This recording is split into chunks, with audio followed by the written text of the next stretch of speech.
Let me tell you something you don't know about La Bestia. While the world was fixated on the crimes of Ted Bundy and Jeffrey Dahmer, this man was operating on a scale so massive it redefined the term serial killer.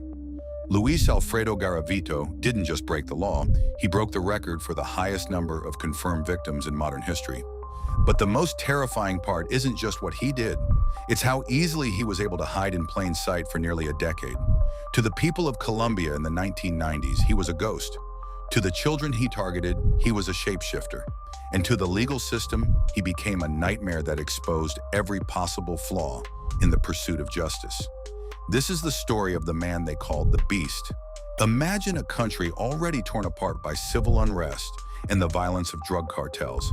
In this chaos, children were disappearing, not just one or two, but dozens.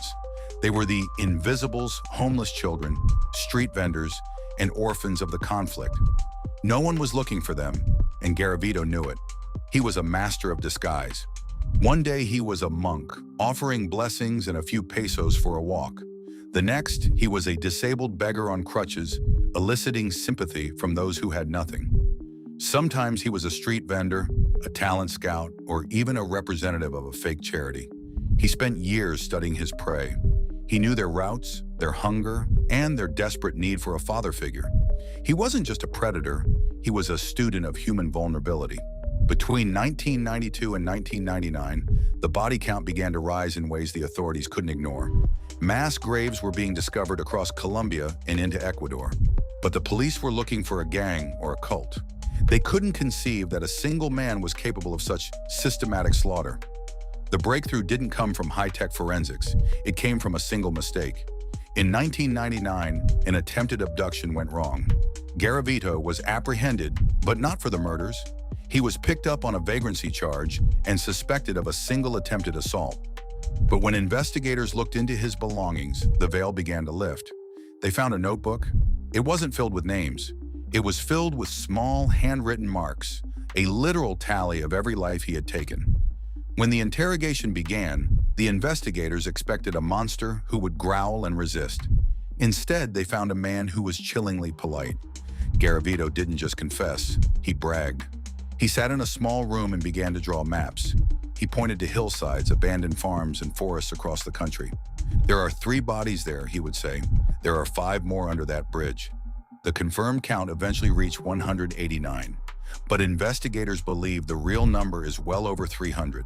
The sheer logistics of his crime suggest he was taking a life every 5 to 7 days for years. Yet the story takes a turn that still keeps the Colombian public awake at night.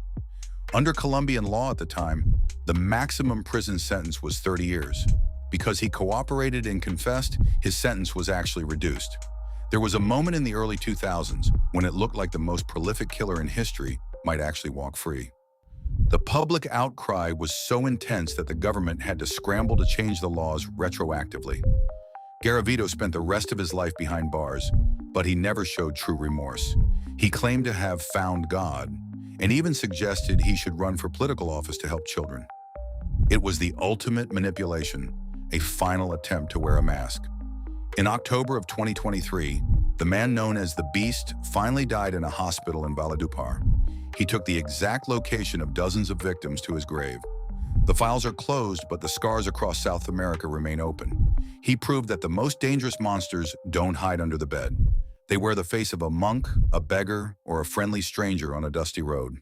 The Beast is gone, but his story remains a chilling reminder of how easily the world can look away when the victims are those we choose not to see. He lived as a predator and died as a prisoner, but the true number of his victims may never be fully known. Tag a fellow crime enthusiast.